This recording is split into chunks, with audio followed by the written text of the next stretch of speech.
न्याय न पाई एसपी द्वारस्थ हेले आदिवासी संगठन पेशा ग्रामसभा। मयूरभंज जिला बड़साही ब्लॉक भंडारीकूल ग्रामवासी रविवार एसपी को भेटी दोषी विरोध में दृढ़ कार्यानुष्ठान पर दाबी जणाइछन्ति।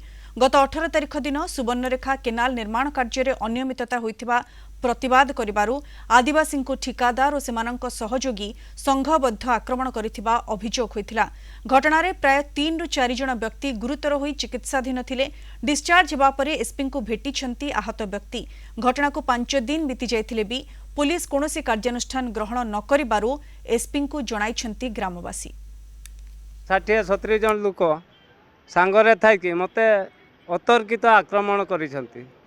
आउ से आक्रमण एमती हेइछि माने पूरा खंडा तरुआल सब टांगिया लुहा रड मते जो आक्रमण हेइछि एटा लुहा रड रे निर्धम बाडे छन्ति। मते माने तांको कहबा कथा तुम गाँ लोक कथारे आमे काम करूनी, आमे टेंडर काम करूछि।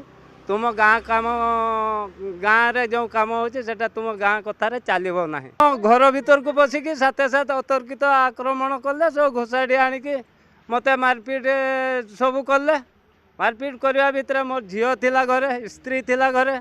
से माने जेतेबेले या को विरोध कले मते बंचेबा को जाई निर्धूम से मान को भी चापड़ा मारले, विधा गोईठा जेते जहा सब पारले। विरामचरण मुर्मू को हॉस्पिटल लो डिस्चार्ज कला परे आज आम एसपी सर को देखा करने आसलु एवं तार ये जो तांकर आमर फैमिली प्रति एवं आमर निजर जीवन रक्षा एसपी सर को गुहारी आसचु आमे।